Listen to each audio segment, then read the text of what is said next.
guys, in today's session we are going to discuss about the heat losses in resistors. Actually we already discussed this topic in detail in the previous lectures, okay, but here we just consider, now in this first one we only consider the one resistance.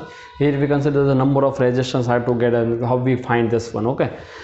When you consider any conductor, if you consider any conductor and the current flow through it, then the temperature of this conductor is increases and this some energy is lost in the form of heat. Okay, we call it is a Joule heating. What we call it is Joule heating. So what is this Joule heating actually? When I is a flow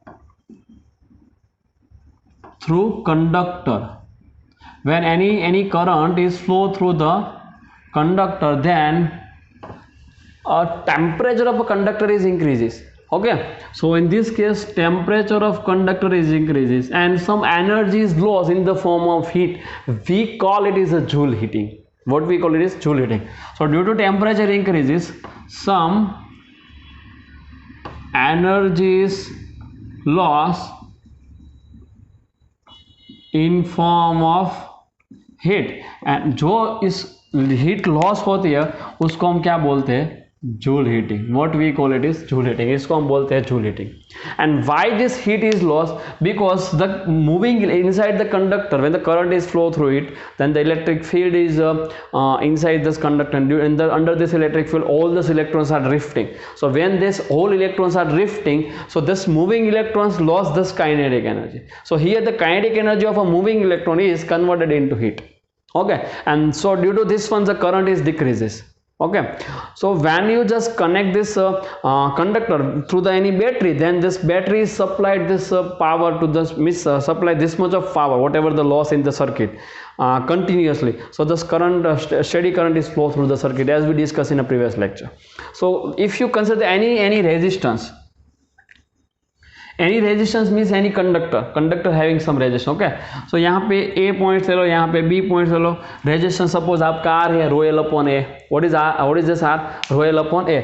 अगर ऐसी कुछ situation है, इसमें से कितना current flow हो रहा है? I. So here some power is lost. Okay, we derive this equation in the form of work done in a previous session. So right now we write this relation directly. Okay, so here potential difference between AB is a V. Suppose here what is potential difference? VAB is considered, suppose V. इतना अगर potential difference है, then how you write this power loss? Then we write the power loss. P is equal to VI. ऐसे भी लिख सकते हो जैसे हमने प्रीवियस में डिराइव किया हुआ है. अगर ऐसा नहीं लिखना है तो आप ऐसे भी लिख सकते हो I square R. You write this equation in this form I square R. ऐसा नहीं लिखना है तो आप ऐसे भी लिख सकते हो V square upon R. Okay, मतलब इस फॉर्म में आपको पावर लॉस का इक्वेशन है. मतलब this much of power is supplied by the battery. यहाँ पे जो बैटरी आपने यहाँ पे कनेक्ट की हुई होगी जिससे करंट फ्लो हो रहा है, तो इतना लॉस हो रहा है, तो पर सेकेंड इतना पावर मीन्स व्हाट? हीट, मतलब वर्क पर सेकेंड. तो पर सेकेंड जो भी बैटरी आपने यहाँ पे कनेक्ट की हुई है उतना पावर उसको सप्लाई करेगी. Okay, so what is this actually? Loss of work done, loss of work in a 1 second. Okay, इसको हम क्या बोल सकते हैं कि लॉस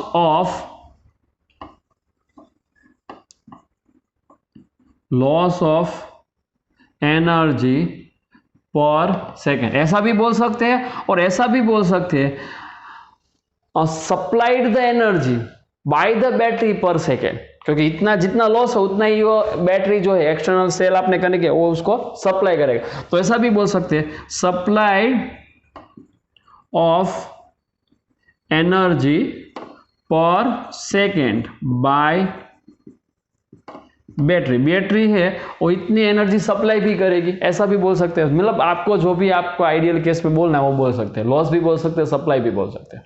ठीक है, तो इतना है. बट ये इक्वेशन तभी अप्लाई होता है जब I कांस्टेंट होता है. I कांस्टेंट है तो हीट का इक्वेशन कैसे देते हैं? इस इक्वेशन पर से हीट का इक्वेशन देते हैं P into t. What is this? Heat suppose आपको H बोलते हो तो H is equal to actually P into t. When current does not change with time, if I is variable, मतलब हीट का equation देना है I स्क्वेयर RT से, क्योंकि P is equal to I square R होता है. When I is constant, if I is equal to constant then heat is this one. If I does not equal to constant, मतलब कि if I is equal to function of time, मतलब I very हो रहा है, तो heat का equation जैसे हमने लास्ट लेक्चर में देखा था, लास्ट मतलब प्रीवियस लेक्चर में देखा था, ऐसे integration I square R d t from 0 to t, मतलब जितने टाइम में आपको हीट फाइंड करनी है वो इक्वेशन आप ऐसे अप्लाई कर सकते हो.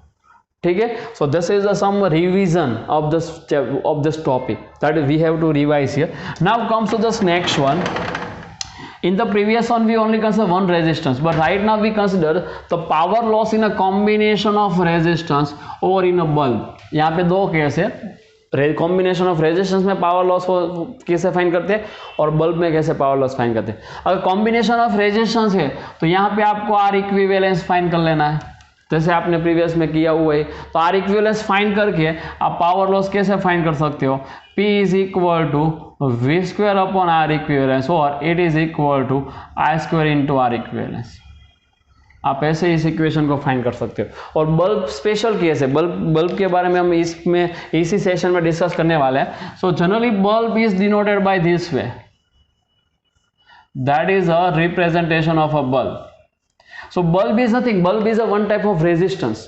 Bulb is what actually one type of resistance. And whenever you consider any bulb is given to you, then generally bulb is denoted by this way. See, here something write like this, PV. This is called a rating of a bulb. इसको हम क्या बोलते हैं, rating of a bulb. We call it is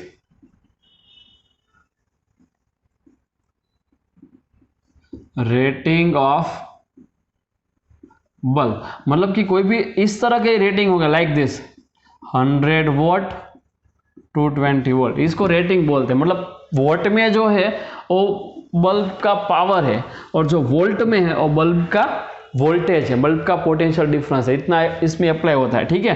तो bulb को इस तरह से आपको डिनोट्स करना है. जब भी बल्ब है तो उस रेटिंग में किसे ऐसे होगा. तो इसमें अगर आपको पावर लॉस फाइंड करना है तो क्या करोगे, बल्ब कुछ नहीं, बल्ब एक टाइप का रेजिस्टेंस ही है. ठीक है. लेकिन उसको इंडिकेट कुछ सर्किट में ऐसे करते हैं.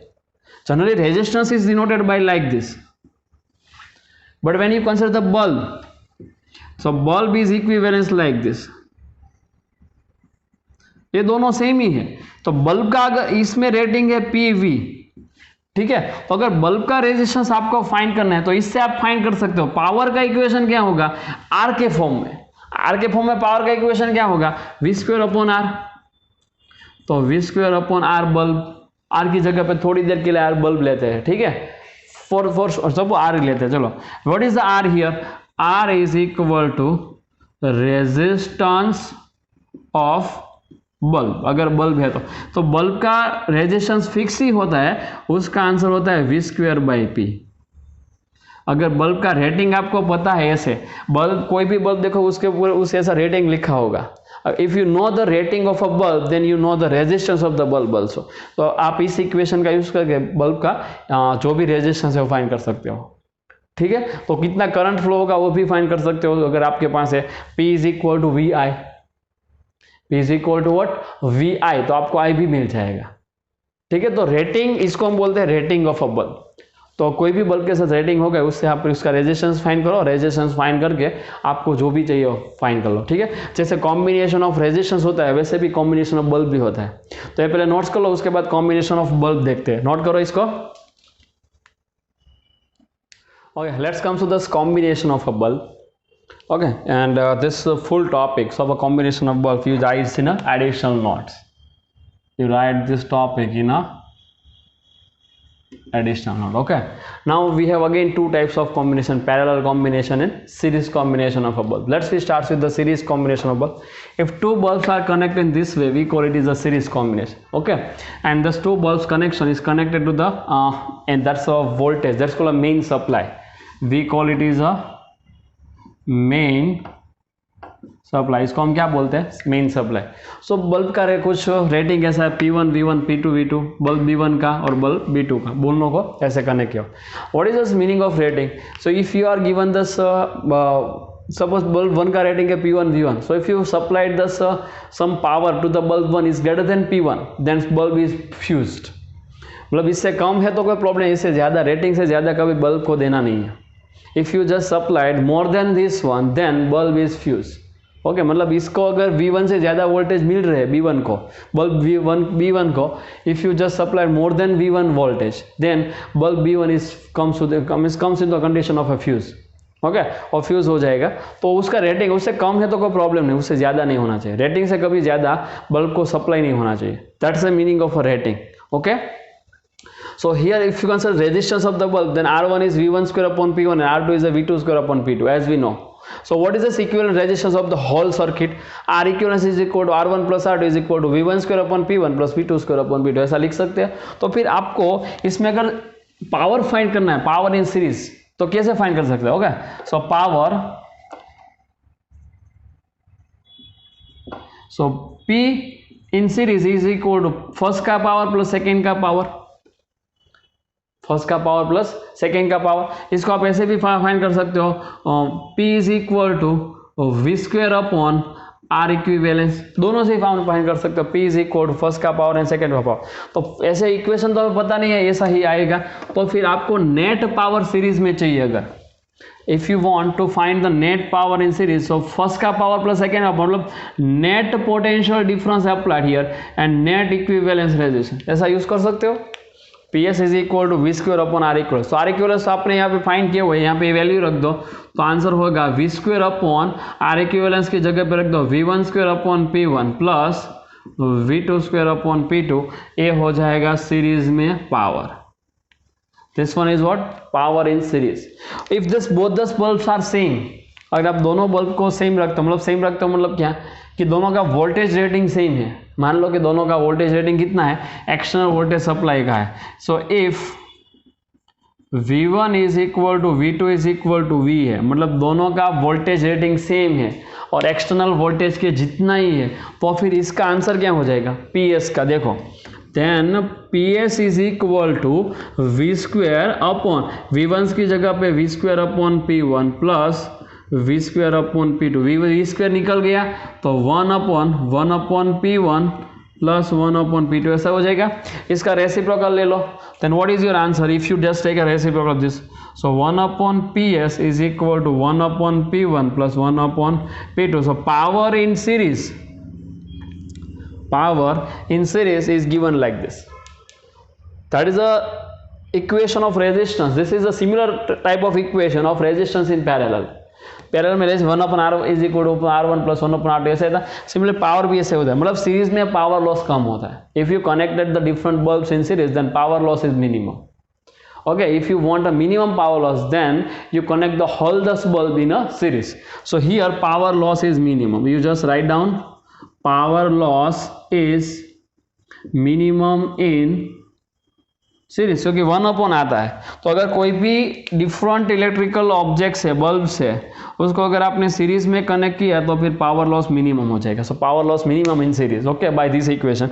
If you connect the n bulbs together, if n identical bulbs are connected together, if n identical bulbs are connected in series, n identical, तो ऐसा इक्वेशन होगा 1 upon PS is equal to 1 upon P plus 1 upon P plus 1 upon P n times, तो n upon P, उसका reciprocal लोगे तो फिर P series का answer होगा P बाई n, फिर P is the rating of 1 bulb. अगर आपने n आइडेंटिकल बल्ब को सीरीज में कनेक्ट किया हुआ है तो इसका पावर लॉस इतना ही होगा, सिर्फ P by n, very smaller, it's a smallest value. So अगर आपको पावर लॉस कम चाहिए तो फिर आपको जो भी बल्ब है उसको सीरीज में कनेक्ट करना होगा। Okay, so that is the theory of a power loss in a series connection. Now comes to the parallel connection. So the same bulbs are connected in parallel, B1 and B2 in this way. See, okay, so resistance is given here, V1, and equivalence resistance at the means I am just write everything here. Now what is this power here? What is you write the power here? The power in parallel is equal to again power loss in 1 and power loss in 2, P1 plus P2। यहाँ पे भी ऐसे लिखा था power loss इन 1। तो अगर आपको equivalence चाहिए तो फिर कैसे लिखना? Total power supply V square upon R equivalence ऐसे ही लिखना होगा। तो आर इक्वलेंस यहाँ पे मैंने फाइंड किया हुआ है, वहां पे रख दो। तो आपका आंसर क्या होगा, देखो power loss in parallel is equal to V square upon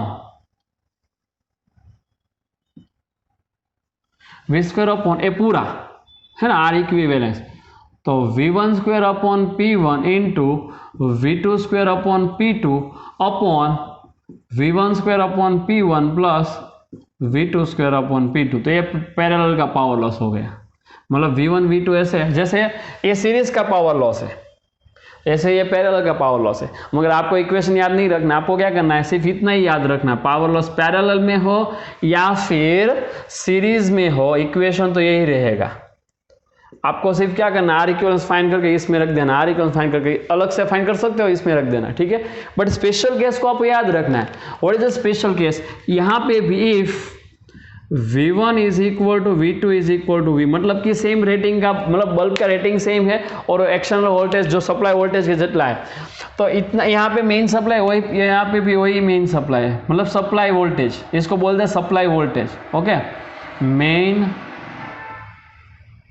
supply, if the rating of a bulb is same as the supply voltage, then what, यहाँ पे V1 स्क्वायर सब कुछ निकल जाएगा, है ना।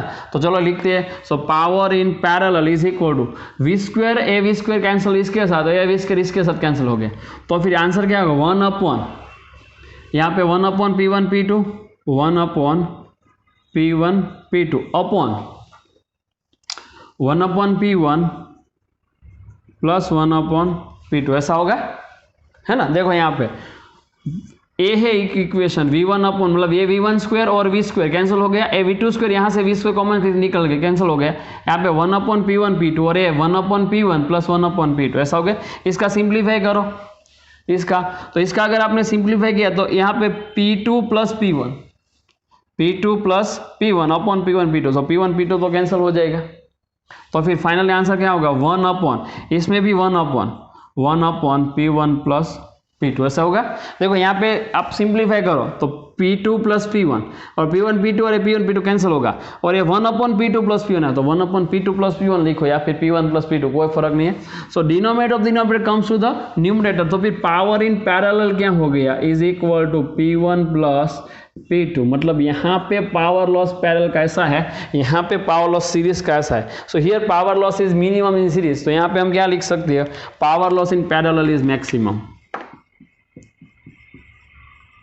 Power loss in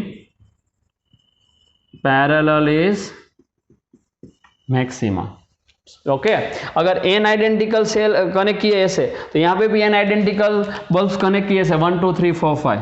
So if n identical bulbs are connected in parallel, then power loss in parallel is equal to P plus P plus P plus n times, और A हो जाएगा NP, ए हो जाएगा NP, ठीक है। यहाँ पे P by N होता है, वहाँ पे NP, मतलब सीरीज में पावर लॉस मिनिमम होता है, पैरेलल में पावर लॉस मैक्सिमम होता है। अगर आप इसमें स्पेशल नोट्स कुछ लिखना चाहते हो तो भी लिख सकते हो, कभी कभी ऐसा भी क्वेश्चन आता है, ठीक है। सो स्पेशल नोट, वैसे पूरा टॉपिक एडिशनल नोट्स में ही लिखना है, पूरा टॉपिक, ठीक है। तो PS इंटू PP करो, सो PS इंटू PP, मतलब कि सीरीज में पावर लॉस और पैरेलल में पावर लॉस किया तो n कैंसिल हो जाएगा, वो हो जाए P स्क्वायर होगा। इसका आंसर क्या होगा, P स्क्वायर, ओके। ये क्या आता है, P by N multiply by NP, so n cancel, ये आंसर होता है P स्क्वायर। और अब PP अपॉन PS करो, मतलब maximum power loss upon minimum power loss, okay. इसका मीनिंग क्या हुआ, maximum power loss upon minimum power loss. इसका मीनिंग क्या हुआ, maximum power loss into minimum power loss का आंसर होता है P स्क्वायर। लेकिन इसका आंसर आप फाइंड करो, मतलब इसके डिनोमिनेटर में इसको रखो तो P कैंसिल होगा, N स्क्वायर होगा, P कैंसिल हो जाएगा, आंसर क्या होगा, N स्क्वायर। तो ये हो जाएगा is equal to N square. Maximum और मिनिमम का आंसर N स्क्वायर होता है, मैक्सिमम इनटू मिनिमम का आंसर P स्क्वायर होता है। तो ऐसे भी काफी सारे क्वेश्चंस आपको आते हैं। ये क्वेश्चंस कब अप्लाई करना है, जब ये सेम है। ये क्वेश्चन भी कब अप्लाई करना है, जब ये सेम है। ठीक है, तो पूरी थ्योरी में आपको ए इक्वेशन याद रखना है एंड ए इक्वेशन याद रखना है, ठीक है, ये दोनों, मतलब इसको इक्वेशन को याद रखने की रिक्वायरमेंट नहीं, इसमें पहले सेपरेट वैल्यू फाइंड करके रख दो, अगर सेम है तो डायरेक्टली अप्लाई करना है। पी सीरीज में 1/p series equal to 1/p1 plus 1/p2, P parallel में P parallel is equal to p1 plus p2। Clear है सबको? चलो पूरी थ्योरी को नोट करो। Guys, let me solve some example which is on connection of a bulb. So what is this example? Find the power loss in each bulb. मतलब ऐसे कुछ circuit है, यहाँ पे पावर लॉस चाहिए, रेटिंग भी दिया हुआ है and everything is given to us. Okay, now this is the V actually for us. What is this V? 100 volt, that is the main supply और सप्लाई वोल्टेज। ओके, इसको हम क्या बोलते हैं? Supply voltage. इसका वोल्टेज 200 है, इसका voltage 200 वो है 100, मतलब सेम है, V1 और V2 सेम है बट V के सेम नहीं है, मतलब इक्वेशन ऐसे यूज नहीं कर सकते, ठीक है। और हमें क्या फाइंड करना है? Power loss. तो इसमें पावर लॉस कितना होगा? इसमें अगर बल्ब, इसको आप बोलो A और इसको आप बोलो B, तो PA कितना होगा? इसमें से अगर I करंट फ्लो हो रहा है तो इसका आंसर होगा I² RA, ठीक है। और इसमें पावर लॉस कितना होगा? पावर लॉस इन B I² RB। सीरीज है तो I तो सेम ही रहेगा, सीरीज है तो I कैसा रहेगा? सेम। मतलब कि पावर लॉस इन बल्ब आप ऐसे लिख सकते हो, PA is equal to I² RA and PB is equal to I² RB। RA मतलब रेटिंग है तो RA and RB known value है। If the rating is given to you, then it means what? RA and RB both are non-value। तो आप यहाँ पे RA इसी को इक्वेशन नंबर 1 बोल दो, है ना। पहले सभी वैल्यू फाइंड करके इसमें रख देना। क्लियर है सबको? तो RA फाइंड करो, resistance of bulb, resistance of bulb find करो। तो RA कितना हो जाएगा? RA is equal to V1 square, मतलब उसके वोल्टेज का स्क्वायर अपॉन पावर, तो 200 स्क्वायर अपॉन 100 ऐसा होगा, 200 स्क्वायर अपॉन 100। फिर से मैंने V²/P लिखा है यहाँ पे उसके रेटिंग के हिसाब से, उसका रेटिंग है 200/100, सॉरी 100 वोल्ट 200 वोल्ट, सो V²/P लिखा, तो 2 0 कैंसिल हो जाएगा, तो इसका आंसर क्या होगा? 2 का स्क्वायर 4, 100 मल्टीप्लाई बाय 100 अपॉन 100, तो 100 कैंसिल, तो RA का आंसर हो गया 400 ओहम, ठीक है। सेकेंड का रेटिंग डिफरेंट है, उसका रेजिस्टेंस भी डिफरेंट होगा, तो RB क्या हो जाएगा? इसमें RA होगा, RB उसका रेटिंग है 200, तो मतलब 200 का स्क्वायर अपॉन 200, तो एक 200 कैंसिल हो जाएगा, एक 200 बाकी रहेगा, तो फिर RB भी आपको मिल गया 200 ओहम, RA भी मिल गया, RB भी मिल गया, तो I तो इजीली फाइंड कर सकते हो आप इसमें। I क्या होगा? So the current I is equal to V upon R equivalence. तो R इक्विवेलेंस सीरीज में क्या होता है? R1 plus R2, so RA plus RB, so 400 plus 200 600, तो I हो गया आपका 100 अपॉन 600, तो I is equal to 1/6 ampere. You just put this value here, so you get the PA and PB. Okay, so remaining calculation is in homework. So from equation 1 and इसको आप 2 बोल दो, and 2 find PA by yourself and PB by yourself. Okay, अगर आप इसका answer find करोगे तो आपका आंसर आता है 100/9 एंड 50/9। जैसे आपको आंसर फाइंड करोगे तो 100/9 what and second answer is 50/9 what, 50/9 what. तो कैलकुलेशन इज इन होमवर्क, ठीक है, कैलकुलेशन होमवर्क में करना है। तो इस तरह से आप इस एग्जांपल को सॉल्व कर सकते हैं। सेकेंड एग्जांपल पे चलते हैं। नंबर 2 बल्ब्स A, तो एक बल्ब A है और the second bulb B, this both are connected in series. तो मान लो that is a bulb A and here is the bulb B.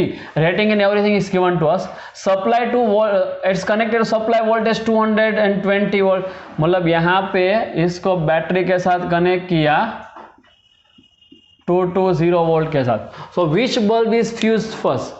Okay, this is very simple question. See, and different also. अगर यहाँ पे जो power use हो रहा है वो P यूज 1 ले लेते हैं और यहाँ पे जो पावर यूज हो रहा है वो P यूज 2 लेते हैं। वो पावर जो यूज और उस रेटिंग वैल्यू से अगर ज्यादा है तो बल्ब फ्यूज होगा। If the using power is greater than the rating value, then the bulb will becomes a fuse. तो मतलब आपकी यहाँ पे या आप नोट्स लिख लो यहाँ पे, when thus any bulb is fused, if P use is greater than P rating, अगर कोई भी बल्ब के लिए ऐसा आता है, then the bulb is fused, then bulb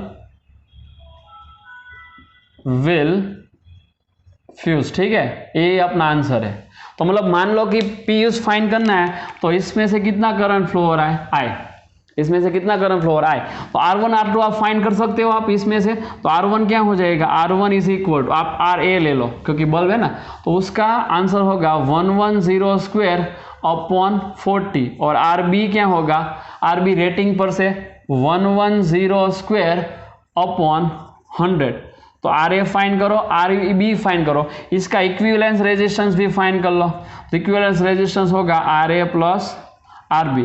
अगर ये सभी वैल्यू आप फाइंड करते हो तो सभी वैल्यू का आंसर होगा, फर्स्ट का आंसर आता है 302.5 ओम। आप कैलकुलेटर में या फिर अपने आप कर लेना, ठीक है। और सेकेंड का आंसर आता है 121 ओम। तो फिर R इक्विवेलेंस जो है वो मतलब यहाँ पे रख के फाइंड करना, ठीक है। तो I क्या होगा इसमें, करंट I हो जाएगा V अपॉन R इक्विवेलेंस। तो V क्या आता है 220 अपॉन I क्या आता है, सॉरी R इक्विवेलेंस क्या आता है, जो भी ये आता है तो आप यहाँ पे रख देना हो। तो जैसे आप इस वैल्यू रखोगे तो आपका जो भी फाइनल आंसर रख देता हो, चलो ना R इक्विवेलेंस, क्योंकि ये वैल्यू तो है ही अपने पास 302.5 प्लस 121। अगर आप I फाइंड करोगे तो उसका आंसर आपका रहेगा I का 0.52 एम्पियर, 0.52 एम्पियर, ठीक है। तो P यूज कैसे फाइंड करना है, P यूज तो फाइंड क्या है, P और BB क्या है, P यूज ही है, ठीक है। तो P यूज 1 क्या होगा, P यूज 1 में I स्क्वेयर इंटू R1, और P यूज 2 क्या हो जाएगा, I स्क्वेयर इंटू R2। तो I तो फाइंड किया हुआ है यहाँ पे, R1 भी फाइंड किया हुआ है, R1 सॉरी RA रखो, RA और RB, क्योंकि सिंबल फॉर्म ऐसा रखा है, I तो सेम ही रहेगा। तो P यूज में I स्क्वेयर इंटू RA करो, सेकेंड में I स्क्वेयर इंटू RB करो। तो जैसे आप इस वैल्यू को यहाँ पे रखोगे तो आपका आंसर जो है कुछ ऐसा हो जाएगा। मैं दोनों ही आंसर लिख देता हूँ यहाँ पे। तो P यूज 1 आता है 81.8 वोट, 81.8 वोट, और सेकेंड का आंसर आता है 32.71 वोट, 32.71 वोट। देखो अभी तो फर्स्ट का पावर रेटिंग क्या है 40 और सेकेंड का पावर रेटिंग क्या है 100। तो इसका रेटिंग पावर क्या है, P रेटिंग फर्स्ट बल्ब का कितना है 40 वोट, और P रेटिंग सेकेंड का क्या है 100 वोट। चलो ठीक है, तो आपकी कंडीशन कौन सी होनी चाहिए, यूजफुल पावर रेटिंग पावर से कम होना चाहिए, यूजफुल पावर रेटिंग पावर से मतलब उससे कम होना चाहिए। तो इसमें यूजफुल पावर 81 है और रेटिंग पावर 40 है, मतलब कम है कि ज्यादा है। So here P use is greater then P rating, और यहाँ पे ए पावर 32 है, ए पावर 100 है, तो इसमें कम है। सो इसमें आप क्या लिख सकते हो कि for this condition, for this situation, from this both, P use in 1 is greater than P rating in 1। मतलब जिसका पावर यूजफुल ज्यादा है रेटिंग से वो बल्ब कैसा होगा, फ्यूज हो जाएगा। यहाँ पे 40 है, यहाँ पे 81 है, तो ये ज्यादा है, यहाँ पे 100 है, 32 ये कम है, तो ए बल्ब है और फ्यूज होगा, ए बल्ब फ्यूज नहीं होगा। सो यहाँ पे हम लिख सकते हैं बल्ब 1 मतलब a bulb will be fuse. So here a bulb will fuse, ये आपका आंसर, ठीक है। सिंपल क्वेश्चन है, मतलब काफी डिफरेंट है, आपको मतलब कैलकुलेशन कुछ डिफरेंट करनी होगी। पहले आप एक कंडीशन को नोट्स करो अपनी बुक्स में, आप पूरी कंडीशन को आपको पता होनी चाहिए कौन सा बल्ब फ्यूज होगा।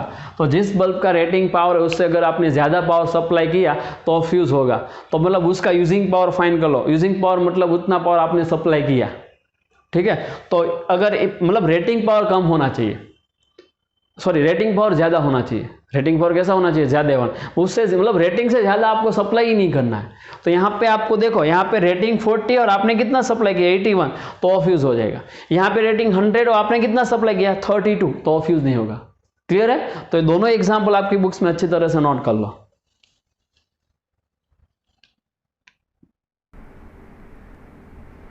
Okay guys, let me solve some example which is based on a heat losses. Okay, then now practice example 1. First example पे चलते हैं। The current passed through the resistance of 300 ohm is decreases uniformly to 0 in time of 10 seconds. मतलब ऐसा मान लो कि this is the one resistance. Okay, how much its resistance? R is equal to 300 ohm. This much of resistance is given to us. Now some current is flow through it. So let's consider suppose I current flow through it, but it is not uniform. Okay, it's a means it is not constant, it's a change with respect to time. So here I is what actually function of time. This type of situation is given to us, and now this current is becomes 0. Current is becomes 0 in time 10 seconds. So if you just try to draw the graph of the current and the time, so this graph is like this. Consider current I in the time t. Current is considered in terms of ampere and time is in terms of second. So current initially, suppose this value, consider this value is what, I naught. Okay, means highest value. Now it is uniformly decreases to 0. मतलब कि ऐसे कुछ uniformly decreases to 0. Let's we use the another pen. Okay, let's see. So this is what, time. Now current is changed like this, uniformly decreases. See here, this is the maximum value. I0 is what, maximum current initially when the t is equal to what, 0, and the time was passing, thus current is decreases, and time at time t is equal to 10 second, current is becomes 0. इतने time में current कितना हो गया, 0. So that is a graph. The total charge flow through this resistance is what, 10 coulomb. So here some, when this current is flow through it, some charge is also passed. So consider so Q charge is flow through it. So how much this Q? So Q is given to us 10 coulomb. Okay. So actually this Q is what, as we studied in the previous sessions, this current, this charge is given as to us is find by this way. Q is equal to area of graph. Thus Q is equal to what, area of a graph. Okay. So इसका area कितना होगा, Q is equal to, it's a triangle, so 1/2 into base, so 10 into height, height is what, I naught. So from this you just getting the answer of Q, answer of I naught is actually, okay. What is this, I naught, यहाँ पे I naught unknown है, Q given है. What is this Q? So Q is equal to 10 is equal to 1/2 into 10 into I naught. So what is your I naught? So I naught मतलब maximum current कितना flow होगा, 10 cancel out, so 2 ampere. So this is just a given data for us. Okay, now what you have to find here, actually find the heat. What you have to find, heat. So when the variable current is given to us, so what is the formula of heat? So heat is just find H is equal to integration I square R dt. Okay, as we know, that's what H is equal to integration I square R dt. Here R is a constant, so it's taken out from this one, but you just write the equation of I in terms of t, because I is changed with the time. लेकिन यहाँ पे कोई equation दिया नहीं है, तो आपको बनाना पड़ेगा. So let's we just write this equation of current. So equation of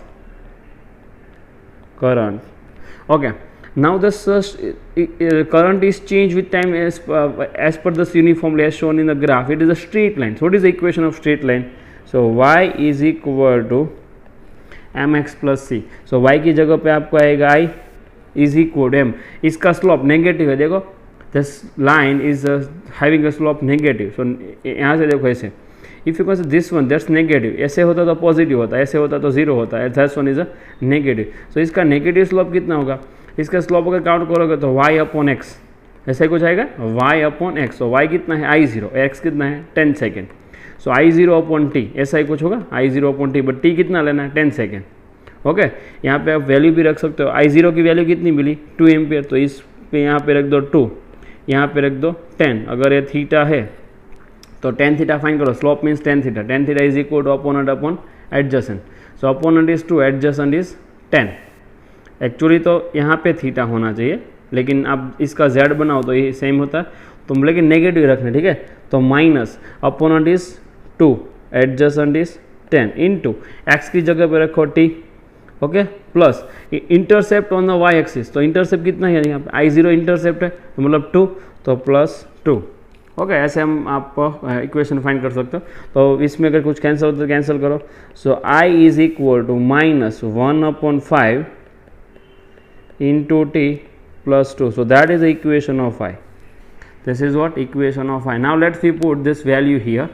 So what is your answer? H is equal to, R is constant, so let's take out this one. Now integration 0 to 10, 10 second में जा रहा है तो 0 to 10, I square मतलब कि इसका square करना है, so 2 minus sorry here 2 minus t/5 square into dt, okay. So इसका इंटीग्रेशन करो, चलो। So r is equal to 300, so put this value 300 integration 0 to 10। इसका इंटीग्रेशन क्या होता है, तो पहले इसका एक्सपांड करो, a minus B whole square, so a square मतलब 4 minus 2ab, so 2 into 2 into t/5 plus b square, so b square मतलब t square upon 25 into dt, ऐसा कुछ रहेगा। अब इसका सॉल्यूशन करोगे तो आंसर क्या होगा, 300 एज इट इज, ओके। इसका इंटीग्रेशन करते जाओ, चलो। सो 4t,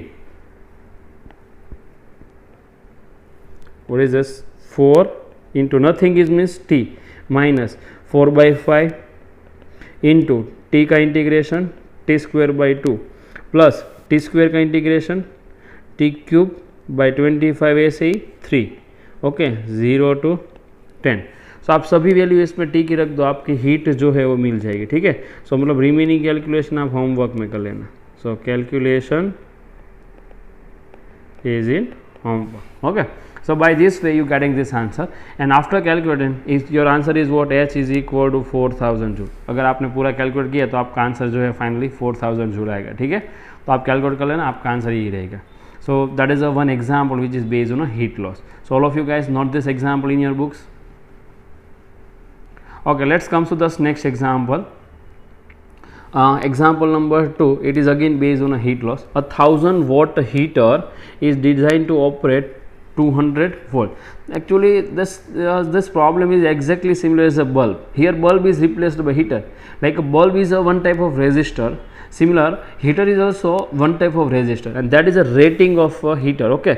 so आप इसको heater के rating को कैसे लिखना है, देखो heater के rating को आप ऐसे लिख सकते हो 1000 watt 200 watt। जैसे बल्ब को हम कैसे लिखते थे, how we write this bulb, so bulb suppose B bulb है तो बल्ब 100 watt 200 वोल्ट ऐसे कुछ लिखते थे। तो इसको हम क्या बोलते थे, rating of a bulb, rating of bulb ऐसा कुछ था। तो यहाँ पे भी आप यही यूज़ कर सकते हो, ठीक है।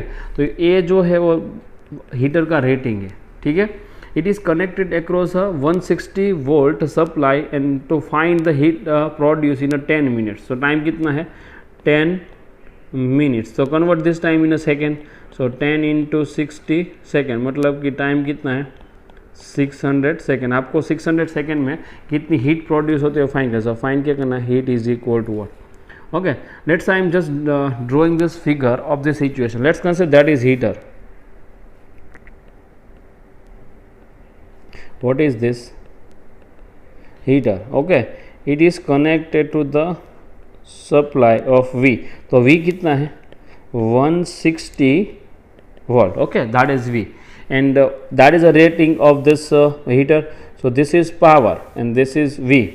एक काम करो, सप्लाई वोल्टेज को VS ले लो, सप्लाई क्योंकि 2 बार V है तो सप्लाई वोल्टेज को VS काउंट करो।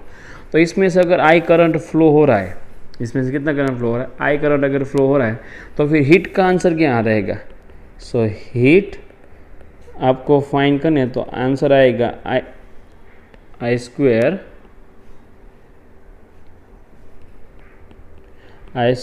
Are into T.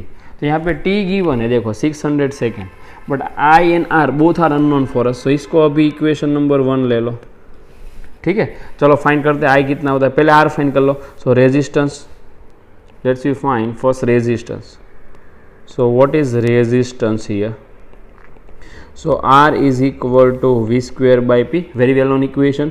तो आंसर क्या होगा 200 इंटू 200 अपॉन 1000, सो अपॉन 1000 0 0 0 0 0 0, तो 220 इंटू 2, so 40 ohm resistance है. What is this resistance of the heater? 40 ohm. That is suppose our data. Now find the I. So I is equal to Vs upon R. Okay, Vs कितना है 160, resistance कितना है 40, 0 0 cancel, 16 by 4, so our I is equal to 4 ampere. So I is known now, resistance is known, everything is known. So put this whole value in equation number 1. So from equation 1 what you get? So finally you get this value, heat is equal to 4 square into 40 into time कितना है 600. So you just calculate this one and your answer is in joule. So this much of heat is produced in a 10 minutes. 10 minutes में इतनी कुछ heat जो है वो produce होगी, ठीक है. So this problem is exactly similar to the bulb problem. Okay, whatever we solve this, whatever we find the power in terms of bulb, the same theory you can use here. Okay, whenever this type of situation is given to. और इसको आपको बोलना है rating of heater, इसको आपको क्या बोलना है रेटिंग ऑफ हीटर, ठीक है. तो पूरा प्रॉब्लम नोट्स कर लो.